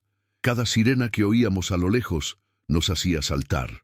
Tomamos 2 autobuses urbanos diferentes, moviéndonos en zigzag, antes de tomar un taxi que nos dejó a 1 kilómetro de la misión. Caminamos el último tramo. Javier nos esperaba en su viejo sedán. Nos subimos al asiento trasero, sin aliento y aterrorizadas. «Lo siento», dijo él, su rostro sombrío. «Subestimé su alcance. Deben haber rastreado mis averiguaciones». La huida comenzaba de nuevo, pero esta vez era diferente. Ya no éramos fugitivas sin rumbo. Teníamos un objetivo. «No podemos seguir huyendo, Javier», dije, mi voz llena de una nueva y dura convicción. «Cada vez que nos detenemos, nos encuentra. La única forma de ganar es atacar. Tenemos que ir a Cuernavaca. Tenemos que ir a esa hacienda». Sofía, a mi lado, asintió con firmeza. «Y a Tepoztlán, tengo que encontrar esa tienda de artesanías». Javier nos miró a las dos. Vio en nuestros ojos que ya no había vuelta atrás. Ya no éramos las víctimas asustadas que habían llegado a su puerta. Éramos soldados. «Es una locura», dijo él. «Es un suicidio. Es nuestra única oportunidad», respondí. Durante un largo momento, Javier condujo en silencio. Podía ver la lucha en su rostro, el conflicto entre su prudencia de abogado y su lealtad a la memoria de mi padre. Finalmente, tomó una decisión. «De acuerdo», dijo, su voz resonando con una gravedad definitiva. «Pero lo haremos a mi manera. Necesitamos un plan de infiltración impecable y necesitaremos ayuda». Javier nos llevó a una casa segura en el campo, propiedad de un cliente al que una vez le salvó la vida. Allí, durante los siguientes 3 días, planeamos nuestro asalto. Era una operación casi militar. Javier utilizó sus contactos para obtener información crucial. Descubrió que Ricardo estaría fuera del país la próxima semana, asistiendo a una conferencia económica en Singapur. Era nuestra ventana de oportunidad. Un amigo suyo, un exmilitar experto en seguridad, nos ayudó a analizar el sistema de alarma de la hacienda. Confirmó mi recuerdo. El sensor del despacho podía desactivarse desde un pequeño panel oculto detrás de un cuadro, pero el resto de la casa permanecería protegido. Necesitaríamos a alguien dentro, alguien que Ricardo nunca sospecharía. Y entonces recordé a Mateo, el jardinero principal de la hacienda, un hombre mayor, callado, que había trabajado allí durante 30 años. Ricardo lo trataba con displicencia como parte del mobiliario, pero yo siempre había sido amable con él. Le preguntaba por su familia, le llevaba un vaso de agua fría en los días calurosos, y recordé que su hija tenía una enfermedad crónica que requería un tratamiento caro, un tratamiento que Ricardo se había negado a ayudar a pagar, a pesar de mis súplicas. Era una apuesta arriesgada, apelar a su lealtad contra el hombre que le daba trabajo. Pero era una apuesta basada en la decencia humana, una cualidad que Ricardo no entendía y por lo tanto no podía prever. Javier, a través de un tercero, logró contactar a Mateo. La respuesta fue mejor de lo que esperábamos. Mateo odiaba a Ricardo en silencio. La lealtad no era hacia el patrón, sino hacia la posibilidad de ayudar a su hija. Acordó ayudarnos. Él sería nuestros ojos y oídos dentro, y desactivaría el sensor del despacho en el momento preciso. El plan se dividió en 2 partes. Sofía y yo iríamos primero a Tepoztlán a buscar al artesano y la caja de madera. Era la pista más segura y menos peligrosa. Javier, mientras tanto, prepararía la segunda fase, la infiltración en la hacienda. El viaje hacia el sur fue un torbellino de nervios y anticipación. Ya no nos sentíamos como presas. El miedo seguía ahí, pero ahora estaba mezclado con la emoción de la caza. Nos disfrazamos, yo con una peluca gris y gafas, Sofía con el pelo teñido de un rubio chillón y ropa que nunca usaría. Éramos invisibles. Llegamos a Tepoztlán, el pueblo mágico al pie de la montaña del Teposteco. La energía del lugar era palpable, una mezcla de misticismo ancestral y turismo bohemio. Encontramos la calle de las artesanías y empezamos a buscar. Mostramos una foto de la cajonera que Sofía había descrito, una foto que ella misma dibujó de memoria. Preguntamos en tienda tras tienda. La mayoría de los vendedores negaron con la cabeza. La esperanza comenzó a desvanecerse. Y entonces, en una pequeña tienda al final de la calle, un anciano de ojos amables miró el dibujo y asintió lentamente. «Sí, recuerdo esta caja», dijo, «y recuerdo a la mujer que me la encargó. Una mujer triste con ojos de artista». Mi corazón dio un vuelco. «Se la vendió, ¿verdad?», preguntó Sofía con urgencia. El anciano negó con la cabeza. «No, no me la compró.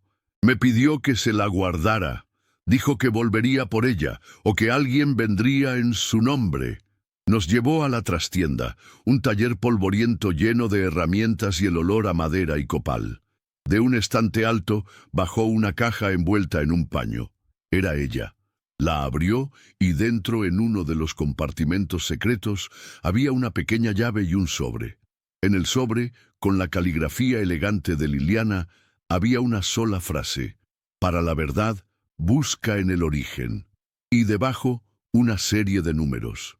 «No son coordenadas», dijo Sofía, su mente trabajando a toda velocidad. «Es un número de cuenta, un banco en Suiza, y la llave no es para una puerta». La examiné. Era pequeña, de latón. «Es una llave de caja de seguridad», susurré. Lo teníamos. Teníamos la pistola humeante, o al menos la llave que abría la caja que la contenía. la prueba que Liliana había arriesgado su vida para obtener y esconder. Ahora, solo nos quedaba la parte más peligrosa: usar esa verdad para derribar un imperio. La noche era un manto de terciopelo oscuro, sin luna. El aire en Cuernavaca era cálido y húmedo, cargado con el perfume de las flores nocturnas y la tensión palpable de nuestra misión. Estábamos en una camioneta de reparto destartalada, alquilada por uno de los contactos de Javier, estacionada en un camino rural a 1 kilómetro de los muros de la hacienda de Ricardo. Con nosotras estaba Javier, su rostro una máscara de concentración, y un hombre silencioso y musculoso llamado Román, el exmilitar experto en seguridad. Él no estaba aquí para la violencia, sino para la precisión. Su trabajo era asegurarse de que entráramos y saliéramos sin dejar rastro. Ricardo aterrizó en Singapur hace 3 horas, nos informó Javier mirando su teléfono. La casa está en su estado de mínima alerta. Solo 2 guardias de seguridad en la entrada principal y Mateo haciendo su ronda nocturna. Es nuestra única oportunidad. El plan era simple en su concepción, pero increíblemente complejo en su ejecución. Román y yo entraríamos. Sofía se quedaría con Javier en la camioneta, monitoreando las comunicaciones y lista para dar la voz de alarma. La presencia de Sofía era demasiado arriesgada. Su rostro era demasiado reconocible si algo salía mal. Mi papel era crucial. Yo conocía el terreno, la distribución de la casa, los sonidos que eran normales y los que no. Y lo más importante, era la única que podía abrir la caja fuerte del despacho. La combinación no era un número, sino una secuencia de fechas de cumpleaños de personas que Ricardo despreciaba, una de sus crueles bromas privadas. Una combinación que solo yo podía conocer. Nos vestimos con ropa oscura y ajustada. Román me entregó un pequeño auricular. «Solo habla si es absolutamente necesario», instruyó. «Yo te guiaré. Nos moveremos rápido y en silencio». Nos acercamos al muro perimetral por un punto ciego que Mateo nos había indicado, un lugar donde la vegetación era más densa y las cámaras no alcanzaban a ver. Román, con una agilidad que desmentía su tamaño, lanzó un gancho con una cuerda y subió el muro de 3 metros en segundos. Luego me ayudó a subir. Caer al otro lado, en el césped perfectamente cuidado de la hacienda, fue como entrar en la boca del lobo. El aire dentro de los muros parecía diferente, más pesado, opresivo. Cada sombra parecía un enemigo, cada susurro del viento una alarma. Nos movimos pegados a las sombras de los árboles y los arbustos, siguiendo una ruta que habíamos memorizado en los planos. Vimos a lo lejos la silueta de Mateo, caminando lentamente con su linterna, siguiendo su rutina habitual. Era una actuación perfecta. Al pasar por un seto, nos hizo una señal casi imperceptible con la mano. Era la confirmación. El sensor del despacho estaba desactivado. La puerta que conducía al ala del despacho estaba, como Mateo había prometido, sin el cerrojo de seguridad. Román la abrió con una herramienta especial, sin hacer el más mínimo ruido. Entramos en la oscuridad de la casa. El interior estaba en silencio, un silencio de mausoleo. El aire acondicionado zumbaba suavemente. La casa olía a cera de abejas y al costoso perfume ambiental que a Ricardo le gustaba, un aroma que ahora me provocaba náuseas. Guiados por la tenue luz de una pequeña linterna de infrarrojos que solo nosotros podíamos ver con unas gafas especiales, llegamos a la puerta del despacho. Estaba cerrada con una cerradura de alta seguridad. Ese era el trabajo de Román. Se arrodilló y sacó un juego de herramientas que parecían instrumentos quirúrgicos. Durante lo que parecieron horas, pero que probablemente fueron solo unos minutos, trabajó en la cerradura. El único sonido era el suave clic de los metales. Mi corazón latía tan fuerte que estaba segura de que se oiría en toda la casa. Finalmente, con un último clic suave, la puerta se abrió. Entramos en el santuario de Ricardo. El aire aquí era diferente, estancado, como si guardara secretos. La habitación estaba amueblada con un pesado escritorio de caoba, estanterías llenas de libros encuadernados en cuero que probablemente nunca había leído, y un par de sillones de orejas. Detrás de un gran cuadro de un paisaje anodino estaba la caja fuerte. Román se hizo a un lado. Era mi turno. Mis manos temblaban mientras giraba el dial, la secuencia de fechas, el cumpleaños de un antiguo socio al que había traicionado, el de un político al que había sobornado y luego expuesto, y el de Liliana, su propia hija. La puerta de la caja fuerte se abrió con un pesado susurro metálico. Dentro no había dinero ni joyas. Había carpetas, docenas de ellas perfectamente ordenadas, cada una con una etiqueta. Sobornos, proyecto hidroeléctrico, operaciones offshore, Islas Caimán, vigilancia, jueces y magistrados. Era el archivo de su corrupción, la prueba definitiva que Javier necesitaba. Y en una caja separada encontramos lo que Liliana debió haber fotografiado. Libros de contabilidad dobles, mostrando los ingresos reales de sus empresas y los que declaraba al fisco. La diferencia era de cientos de millones de dólares. «Tenemos lo que vinimos a buscar», susurró Román. Sacó una pequeña cámara y empezó a fotografiar cada documento, metódicamente, página por página. El proceso era lento, tortuoso. Cada segundo que pasábamos allí aumentaba el riesgo de ser descubiertos. De repente, oímos un ruido en el pasillo, unas voces. No eran los guardias, eran voces que no deberían estar allí. Nos congelamos. Román apagó la linterna y nos pegamos a la pared, en la sombra más profunda. Escuché por el auricular la voz de Javier, tensa, alerta. Un auto no identificado acaba de entrar por la puerta de servicio. No son los guardias. Repito, no son los guardias. Mi sangre se heló. El plan de Ricardo en Singapur. ¿Había sido una trampa? ¿Un señuelo para hacernos salir de nuestro escondite? La puerta del despacho se abrió de golpe y la luz del pasillo inundó la habitación. Eran dos hombres. No los reconocí. Iban vestidos con trajes caros, pero se movían con la eficiencia letal de matones profesionales. «Revisen todo», dijo uno de ellos, su voz fría y autoritaria. «Nos informaron que podría haber intrusos. El jefe quiere este lugar limpio antes de su regreso». Estábamos atrapados. No había salida. Román me empujó detrás del pesado escritorio, fuera de la vista. Supe que estaba calculando nuestras opciones, y ninguna era buena. Podía intentar luchar, pero eran 2 contra 1, y probablemente estaban armados. Sería un baño de sangre. Fue entonces cuando mi mente, en un momento de pánico extremo, se aclaró. No podíamos usar la fuerza, teníamos que usar la astucia, la arrogancia de Ricardo. La alarma, susurré a Román, tan bajo que apenas fue audible. ¿Qué? Activa la alarma de la casa. Desde el panel de aquí dentro. Román me miró, confundido por un instante, pero luego entendió. Si la alarma principal se activaba, los guardias de la entrada vendrían corriendo. Los 2 matones no querrían ser encontrados aquí por el personal oficial de Ricardo. Se verían forzados a huir. Era un riesgo enorme. La alarma también nos atraparía a nosotros, pero nos daría una oportunidad, una distracción.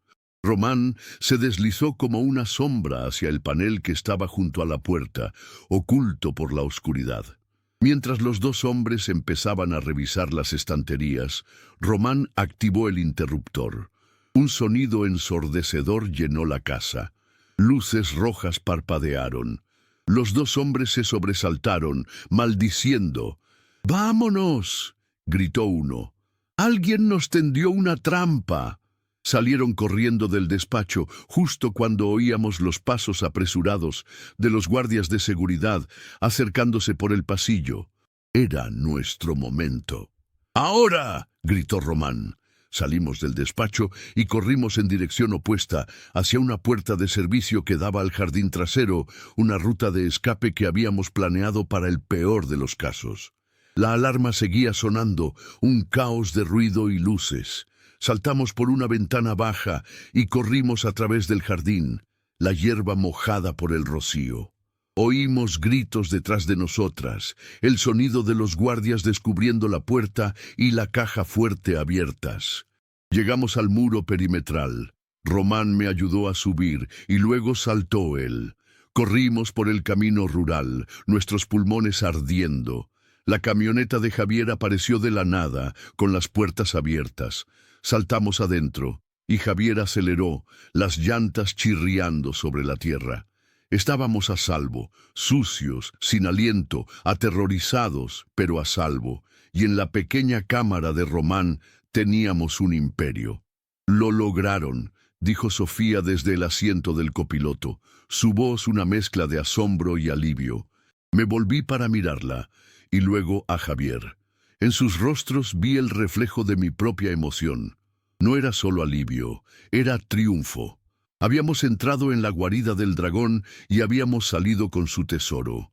La guerra no había terminado, pero acabábamos de ganar la batalla decisiva. El amanecer estaba rompiendo en el horizonte, pintando el cielo con los colores de un nuevo día. Un día en que la justicia, por primera vez, parecía posible. El viaje de regreso desde Cuernavaca fue un borrón de alta velocidad y nervios a flor de piel. No nos detuvimos hasta que estuvimos a cientos de kilómetros de distancia, en el estado de Guanajuato, en una pequeña ciudad colonial donde nos perdimos entre los turistas y los callejones sinuosos. Alquilamos 2 habitaciones contiguas en un hotel boutique, pagando de nuevo en efectivo. Román, el silencioso ángel guardián, se despidió de nosotros en la entrada. «Mi trabajo aquí ha terminado», dijo con un asentimiento de cabeza. «Tengan cuidado. La bestia está herida y es cuando es más peligrosa». Nos entregó la tarjeta de memoria de la cámara, un objeto minúsculo que contenía el poder de un terremoto.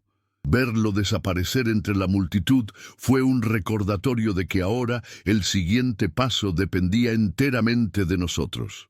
Nos reunimos en la habitación de Javier, Sofía, él y yo.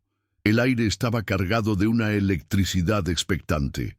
Javier conectó la tarjeta de memoria a su computadora portátil encriptada. En la pantalla, una por una, aparecieron las fotografías, las carpetas, los libros de contabilidad, los nombres, las cifras. Era aún más condenatorio de lo que habíamos imaginado en el despacho. Ricardo no solo era un corrupto, era el eje central de una vasta red criminal que implicaba a políticos de alto nivel, jueces federales y empresarios internacionales.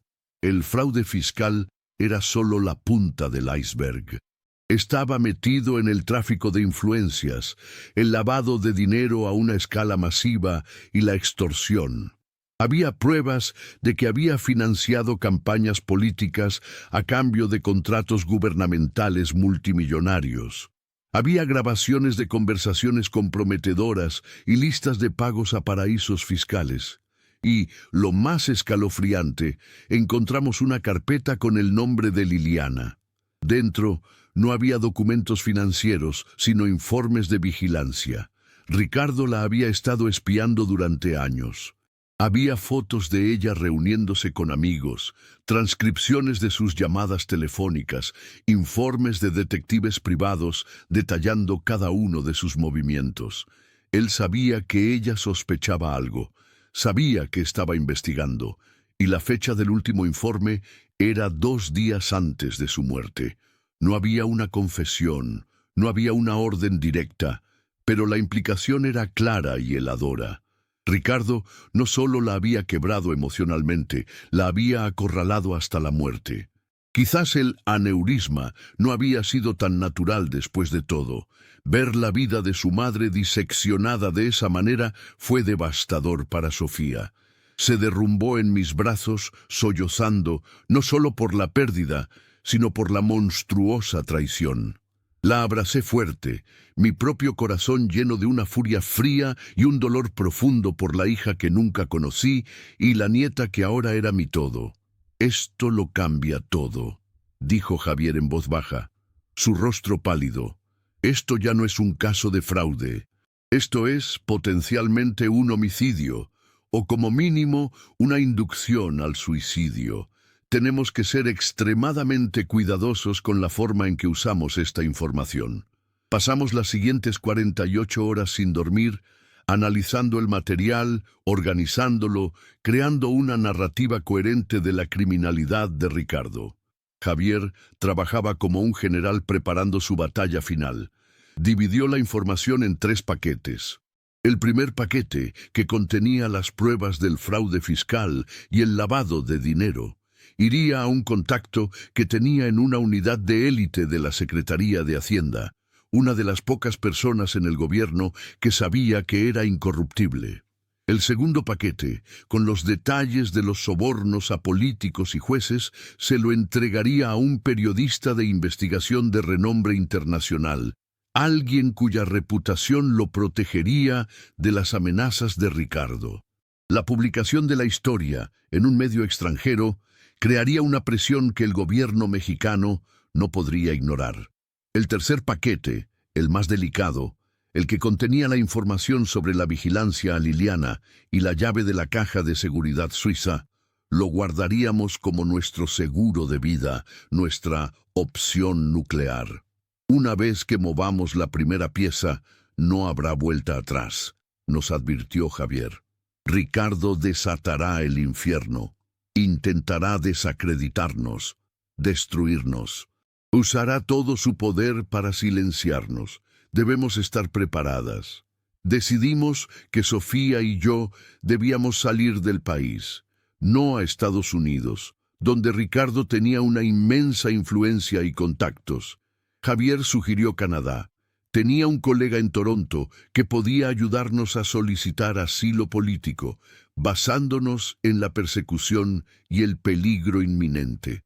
La idea de dejar México, mi hogar, me dolía, pero sabía que era la única forma de proteger a Sofía, de darle la oportunidad de tener una vida normal.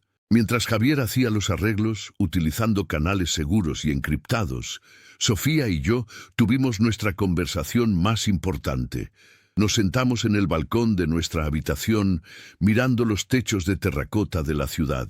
«Tengo miedo, Elena», admitió, su voz apenas un susurro.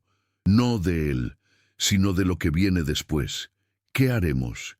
¿Quiénes seremos en un lugar nuevo, sin nada?» Tomé sus manos entre las mías. «No tendremos nada, mi amor. Lo tendremos todo», le dije. «Tendremos libertad, tendremos justicia, y nos tendremos la una a la otra. Empezaremos de cero, sí, pero lo haremos juntas. Construiremos nuestra propia vida, nuestros propios términos». Recordé una vez más las enseñanzas de mi padre, las de Napoleon Hill. La fuerza y el crecimiento vienen solo a través del esfuerzo y la lucha continua. Hemos luchado y nos hemos vuelto fuertes. Tú te has vuelto la mujer más fuerte y valiente que conozco. Le hablé de mi antiguo sueño, el de tener una pequeña galería de arte. Quizás no una galería, dije, sonriendo. Quizás una pequeña cafetería, un lugar cálido donde la gente se sienta bienvenida. Podríamos vender artesanías mexicanas para recordar siempre de dónde venimos. Tú podrías estudiar lo que siempre quisiste sin que nadie te diga qué puedes o no puedes hacer. En sus ojos vi nacer una nueva luz. La luz no solo de la supervivencia, sino de la esperanza, de un futuro imaginable. El día llegó. Javier había coordinado todo con una precisión asombrosa. Los paquetes de información fueron enviados simultáneamente a través de mensajeros de confianza. Unas horas después, tomamos un vuelo desde un aeropuerto regional, usando pasaportes falsos de alta calidad que Javier había conseguido. Eran nuestros boletos a una nueva vida. En el momento en que el avión despegó, sentí un peso liberarse de mis hombros, el peso de décadas de miedo y opresión. Miré por la ventana la tierra que se alejaba. No sentí tristeza, sino una profunda gratitud. Por la gasolinera abandonada, por la camioneta averiada, por cada obstáculo que nos había hecho más fuertes. Y sobre todo, por la joven que estaba sentada a mi lado, que había entrado en mi vida como una polizona y se había convertido en mi razón de vivir. Aterrizamos en Toronto en un día gris y lluvioso. El colega de Javier nos estaba esperando. Era un hombre amable que nos guió a través del proceso inicial de inmigración. Estábamos a salvo. Los días siguientes fueron un torbellino de trámites legales y adaptación a un nuevo mundo. Y entonces, la tormenta estalló en México. La noticia explotó primero en el periódico internacional. El Imperio Vargas, fraude, soborno y corrupción. El reportaje era devastador, lleno de documentos y pruebas irrefutables. La onda expansiva fue inmediata. La unidad de Hacienda en México, con la información que Javier les había proporcionado, congeló las cuentas bancarias de Ricardo y de todas sus empresas. La bolsa de valores suspendió la cotización de sus acciones. Políticos y jueces nombrados en el reportaje comenzaron a renunciar, tratando de distanciarse del escándalo. Ricardo, atrapado en el extranjero, intentó contraatacar. Sus abogados emitieron comunicados negando todo, llamándome una esposa despechada y mentalmente inestable, y a Sofía una adolescente problemática manipulada. Pero las pruebas eran demasiado abrumadoras. La opinión pública se volvió en su contra con una ferocidad que ni todo su dinero podía contener. Finalmente, el gobierno suizo, presionado por la evidencia del lavado de dinero, cooperó. La caja de seguridad de Liliana fue abierta. Dentro, además de más documentos condenatorios, había un diario personal donde Liliana detallaba el abuso psicológico, el control y su creciente temor por su vida. Era la pieza final. El gobierno mexicano, sin otra opción ante la presión nacional e internacional, emitió una orden de arresto internacional contra Ricardo Vargas por fraude, lavado de dinero y, ahora, como principal sospechoso en la investigación sobre la muerte de su hija. Vimos la noticia en la televisión de nuestro pequeño apartamento en Toronto. La imagen de Ricardo siendo arrestado por la Interpol en el aeropuerto de Singapur, su rostro una máscara de incredulidad y furia, fue nuestra vindicación final. No sentí alegría, no sentí un deseo de venganza, solo sentí una inmensa y tranquila sensación de cierre. La justicia, lenta y a menudo esquiva, a veces encuentra su camino. El imperio se había derrumbado. Los hombres poderosos que él protegía cayeron con él. Se hizo justicia, no solo para nosotras, sino para todas las personas a las que había dañado en su ascenso. La herencia de Sofía y una parte de los bienes conyugales que legalmente me correspondían fueron liberados de los activos confiscados. No éramos ricas, pero teníamos suficiente para empezar de nuevo, para construir nuestro pequeño sueño. El nuestro. Gracias por llegar hasta aquí. Si esta historia tocó tu corazón, cuéntame desde dónde me estás viendo, ciudad y país. Estoy preparando una historia dedicada a quienes comentan cada día. Tal vez el próximo abrazo sea para ti. Y si te gustó, dale like y comparte con alguien que necesite escuchar esto.